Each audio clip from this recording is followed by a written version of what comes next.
آئیے کتاب رحمت سورہ الکہف اٹھائیں۔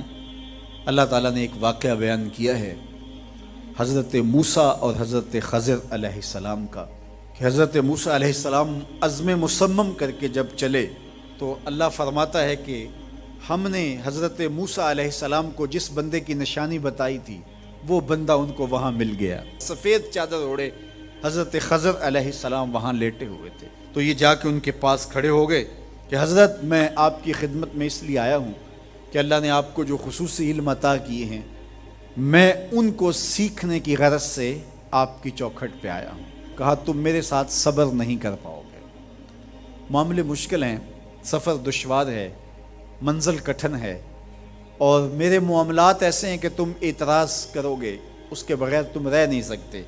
حضرت موسیٰ علیہ السلام نے کہا اگر اللہ نے چاہا تو آپ دیکھیں گے میں صبر کروں گا اور آپ کے کسی حکم کی کسی کام کی میں نافرمانی نہیں کروں گا، کسی کام کا انکار نہیں کروں گا۔ کہا کہ اچھا شرط یہ ہے کہ جو میں کروں اس پر تم اعتراض نہیں کرو گے، سوال نہیں کرو گے یہاں تک کہ میں خود ہی نہ بتاؤں۔ تو کہا کہ یہ شرط ٹھہری، میں کوئی بات نہیں کروں گا۔ فانطلقا، دونوں چل پڑے، دریا کے پار جانا تھا۔ جو کشتی کا مالک تھا، کشتی بان تھا، وہ حضرت خضر علیہ السلام کو جانتا تھا تو اس نے کرایہ بھی نہیں لیا، لیکن جب کشتی پر سوار ہوئے تو عصا مار کے حضرت خضر علیہ السلام نے کشتی کا ایک پھٹا توڑ دیا۔ تو بے ساختہ حضرت موسیٰ علیہ السلام نے کہا آپ نے پھٹا توڑ دیا، یہ سارے ڈوب جائے؟ کہا میں نے کہا تھا نا تم میرے کاموں پہ صبر نہیں کر پاؤ گے۔ تو حضرت موسیٰ کو یاد آیا، کہا میں بھول گیا تھا، اس پر مواخذہ نہ کیجیے۔ پھر دونوں چل پڑے، بچے کھیل رہے تھے، ایک خوبصورت لڑکا وہ بھی بچوں میں کھیل رہا تھا۔ حضرت خضر آگے بڑھے اور اس کی گردن مروڑ دی، اس کو قتل کر دیا۔ صاحب شریعت تھے حضرت موسیٰ علیہ السلام، نہ رہ سکے، پھر بول پڑے ایک جان کو بغیر کسی جان کے بدلے میں قتل کر دیا، اس نے گوایا کیا تھا ہمارا؟ آپ نے بہت ہی جو ہے وہ غلط کام کیا، یہ کام اچھا نہیں کیا آپ نے۔ کہا میں نے کہا نہیں تھا کہ تم میرے ساتھ صبر نہیں کر پاؤ گے۔ کہا ایک موقع اور دے دیجئے، اب اگر میں نے کوئی اعتراض اٹھایا تو پھر دوبارہ مجھے آپ اپنی صحبت میں نہ رکھیے، عذر تمام ہو جائے گا۔ پھر دونوں چل پڑے، یہاں تک کہ ایک بستی میں دونوں آئے تو آپ نے بستی والوں سے کہا کہ ہم مہمان ہیں، آپ ہماری مہمان نوازی کیجیے، کھانا کھلائیے۔ تو انہوں نے انکار کر دیا، کہا کہ ہم تو آپ کو بلایا نہیں ہے، آپ خود آئے ہیں، آپ اپنے کھانے کا خود انتظام کیجیے۔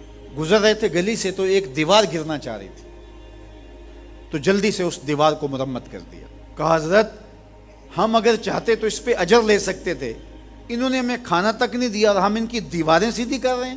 کہا اب تمہاری میری جدائی ہو گئی، تم نے یہ بھی اعتراض کر دیا۔ تو انہیں یاد آیا کہ وہ یہ بھی اعتراض ہو گیا، اب میں تمہیں بتاتا ہوں کہ یہ 3 کام میں نے کیوں کیے۔ اللہ اکبر۔ اب سنیے، قرآن ہمیں بتاتا ہے کہ ظاہری علم بھی ہوتا ہے لیکن کوئی باطنی علم بھی ہوتا ہے۔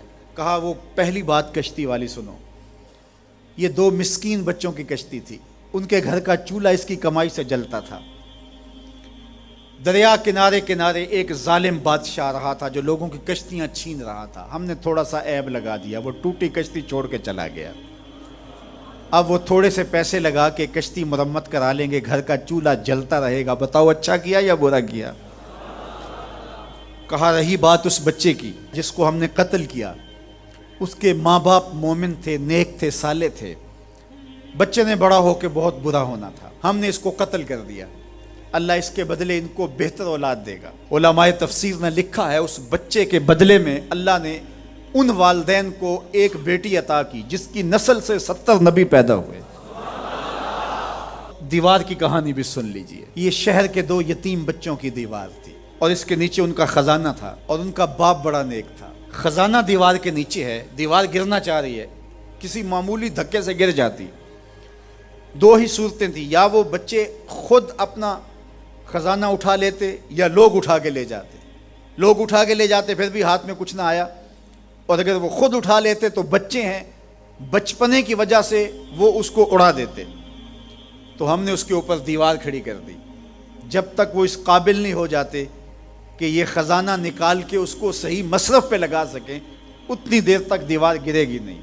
اللہ اکبر۔ وہ کسی وجہ سے دیوار قائم رہے گی، اور جب وہ اس عمر کو پہنچ جائیں گے جس عمر میں وہ اس خزانے کو سنبھال سکیں گے تو پھر دیوار خود بخود گر جائے گی اور یہ خزانہ نکال کر کے اپنے کام پہ لے آئیں گے۔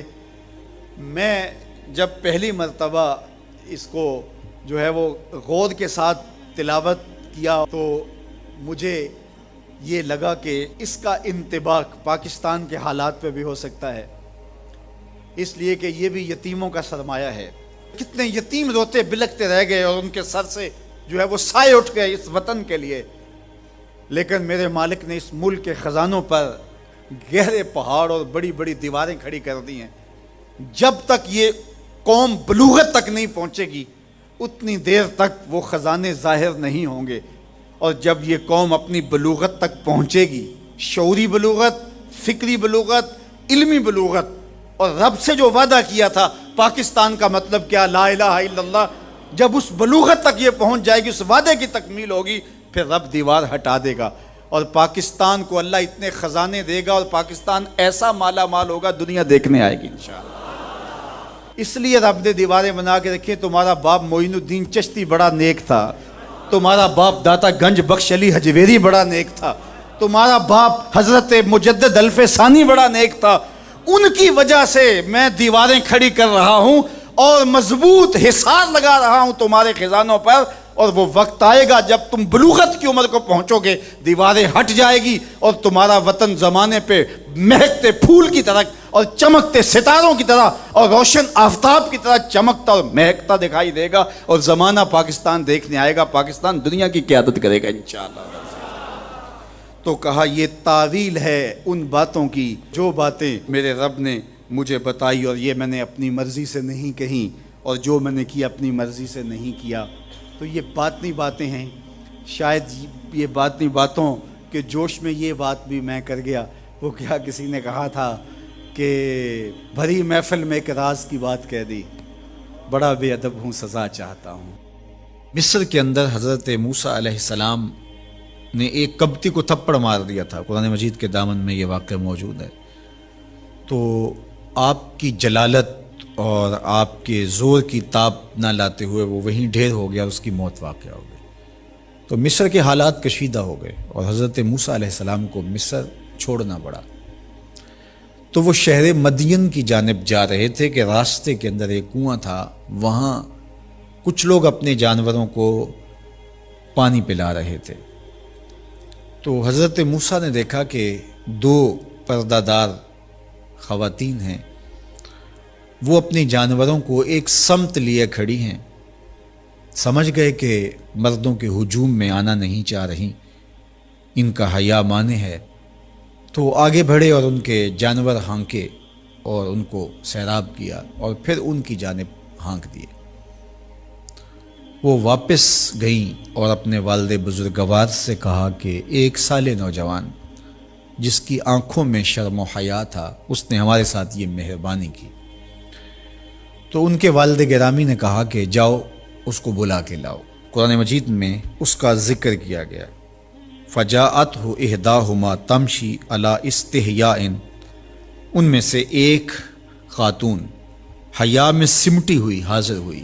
اس نے کہا کہ ہمارے والد گرامی آپ کو بلاتے ہیں، آپ نے ہمارے ساتھ جو مہربانی کی ہے اس کا وہ اجر دینا چاہتے ہیں۔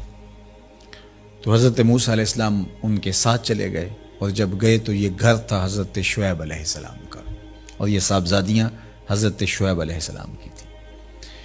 تو اس خاتون کا شرم و حیا کے ماحول میں حضرت موسیٰ علیہ السلام کو یہ کہنا اور چل کے اس انداز سے آنا، قرآن نے اس کی حکایت بیان کی ہے۔ تو خدا کو پسند ہے کوئی خاتون حیا کے ماحول میں آئے تو اللہ اس کی آمد کو اور اس کے آنے کو قرآن کا عنوان بنا دیتا ہے اور قرآن کی حکایت بنا دیتا ہے کہ جو خاتون حیا کے جوہر کی مالکہ ہو وہ اللہ کو کتنی اچھی لگتی ہے۔ اللہ اکبر۔ حضرت نبی اکرم صلی اللہ علیہ وآلہ وسلم کا فرمان حیا کے حوالے سے، الحیاء من الایمان، حیا ایمان سے ہے۔ تو جتنے بھی ایماندار لوگ ہیں وہ پھر حیا کے جوہر سے مزین ہوں گے، مالا مال ہوں گے۔ آپ دیکھ لیجئے سب سے بڑے ایماندار تو میرے اور آپ کے آقا مولا ہیں، اور حضور کمواری لڑکی سے زیادہ حیادار تھے۔ باقی حضور کے اصحاب دیکھ لیجئے، ان کا حیا، اور حضور کی ازواج مطہرات کا حیا دیکھیے۔ ام المومنین حضرت عائشہ رضی اللہ تعالی عنہا فرماتی ہیں کہ حضور کا جب وصال ہوا اور حضور میرے حجرے میں دفن ہوئے تو میں جب حضور کی قبر انور پہ جاتی تو معمولی چادر اوڑھ کے چلی جاتی، اس خیال سے کہ میرے شوہر ہیں۔ پھر حضرت ابوبکر صدیق رضی اللہ تعالیٰ عنہ کا وصال ہوا تو وہ بھی ساتھ دفن ہو گئے، تو میں پھر بھی اسی حالت میں جاتی اور میں سوچتی کہ ایک میرا شوہر ہے اور دوسرا میرا والد ہے۔ کہا پھر حضرت عمر رضی اللہ تعالیٰ عنہ کا انتقال ہوا اور وہ بھی ساتھ مدفون ہوئے، تو حضرت ام المومنین فرماتی ہیں کہ اب جب میں جاتی تو میرا جانے کا انداز مختلف تھا۔ فواللہ ما دخلت الا وانا مشدودۃ علی ثیابی حیاء من عمر۔ کہا اب جب بھی میں جاتی تو خوب اوڑھنی اوڑھ کے اور چادر لے کے جاتی، مجھے عمر سے حیا آتی۔ یہ ام المومنین کا انداز زندگی ہے۔ مخدرات اسلام کو اس سے سیکھنا چاہیے۔ جو قبر میں دفن ہیں ان سے بھی یہ حیا کریں، جو مومنوں کی ماں بھی لگتی ہیں۔ اور آج یہ دلائل دیے جائیں کہ پردہ تو جناب دل کا ہوتا ہے، چہرے کا پردہ تو نہیں ہے۔ باقی کسی کو اپنی آنکھ میں شرم پیدا کرنی چاہیے۔ عورت کو کیا ضرورت ہے کہ وہ اپنے آپ کو ڈھانپ کے رکھے۔ اب ام المومنین کا عمل یہ ہے کہ فرماتی ہیں کہ میں اپنے آپ کو خوب سمیٹ کے جاتی حیاء من عمر۔ عمر قبر میں ہیں لیکن ام المومنین فرماتی مجھے پھر بھی حیا آتی۔ اور حضرت سیدہ طیبہ طاہرہ حضرت فاطمہ الزہرا رضی اللہ تعالی عنہا نے کہا کہ عورت کے لیے بہترین پردہ یہ ہے کہ اس کو کوئی غیر مرد نہ دیکھے اور وہ غیر مرد کو نہ دیکھے۔ تو جب یہ ہمارا دین ہمیں سکھاتا ہے اور حیا کا یہ سبق دیتا ہے، بڑوں سے حیا کرنے کی تلقین کی گئی، اللہ سے حیا کرنے کی، اس کے رسول سے حیا کرنے کی تلقین کی گئی۔ صحابہ فرماتے ہیں بعض اوقات ہم کچھ پوچھنا چاہتے ہوتے تھے اور حضور کے حیا کی وجہ سے ہم ایک عرصہ تک وہ بات نہیں پوچھ پاتے تھے۔ آج دادا کے سامنے بچے جس طرح بات کرتے ہیں اور جس طرح بچوں سے حیا کا جوہر ختم ہو گیا ہے اور اس کو وہ تہذیب نو کا کرشمہ سمجھتے ہیں اور جدید دور کی کرامت سمجھتے ہیں، یہ دور جدید کی کرامت نہیں ہے، یہ جاہلیت ہے۔ سامنے موجود ہے کہ جب فرعون نے ایک خواب دیکھا تھا اور پھر معبرین کو بلا کر کے کہا کہ میں نے ایک خواب دیکھا ہے، اس کی مجھے تعبیر بتاؤ، بڑا پریشان کن خواب ہے۔ تو انہوں نے کہا کہ تیری راجدانی میں ایک بچہ پیدا ہونے والا ہے جو تیرے تخت و تاج کو الٹ کے رکھ دے گا۔ تکبر اور رعونت سے بھرا ہوا فرعون بولا میں وہ بچہ پیدا ہی نہیں ہونے دوں گا۔ 70,000 بچے قتل کروا دیے، 90,000 حمل گروائے۔ جب نسل ختم ہونے لگی تو لوگوں نے کہا اس طرح تو نسل ہی ختم ہو جائے گی، تو کہا چلو 1 سال بچے چھوڑ دو، 1 سال بچے قتل کیے جائیں۔ جس سال بچے قتل کروائے جاتے تھے اس سال حضرت موسیٰ علیہ السلام کی ولادت ہوئی، اور جس سال بچے چھوڑے جاتے تھے اس سال حضرت ہارون علیہ السلام پیدا ہوئے۔ حضرت موسیٰ علیہ السلام کی جب ولادت ہوئی تو ام موسیٰ سلام اللہ علیہا سخت پریشان ہو گئی کہ میری گود سے فرعون کے سپاہی بچہ چھین کے لے جائیں گے اور پھر اسے قتل کر دیں گے۔ یہ تڑپتی ہوئی ماں کی ممتا کی بے قراری، اللہ اکبر۔ آج ہم روہنگیا مسلمانوں کی حالت دیکھتے ہیں تو ذرا اندازہ ہوتا ہے کہ ماں کو اولاد سے کتنا پیار ہوتا ہے، اور پھر اس آسمان کے نیچے اس زمین پر یہ وہ مظلوم طبقہ ہے کہ 21ویں صدی میں دنیا بس رہی ہے لیکن ماؤں کے پیٹ جاگ کر کے، حاملہ ماؤں کے پیٹ چیر کر کے بچے نکال کے ان کے سامنے کاٹے جاتے ہیں۔ تو موسیٰ سخت پریشان ہوئی، تو اللہ نے حضرت موسیٰ سلام اللہ علیہ کی والدہ کی جانب وحی کی، گھبرانے کی ضرورت نہیں ہے، اس بچے کو ایک صندوق میں ڈالو اور دریائے نیل کی موجوں کے سپرد کر دو، پھر میری قدرت کے تماشے دیکھو۔ موسیٰ ایک صندوق تیار کرتی ہیں جس کے بالائی حصے میں سوراخ رکھے گئے تاکہ روشنی اور ہوا کی گزرگاہ رہے۔ بیٹے کو وہاں بٹھایا اور دریائے نیل کی موجوں کے سپرد کیا۔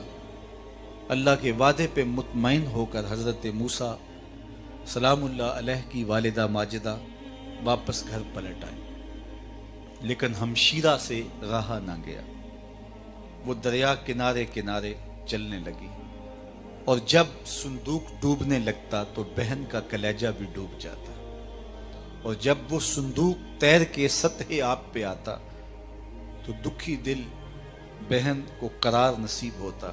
تو اللہ کا کرنا ایسا ہوا کہ پانی کا بہاؤ اس صندوق کو ادھر لے گیا جدھر فرعون کے محلات تھے۔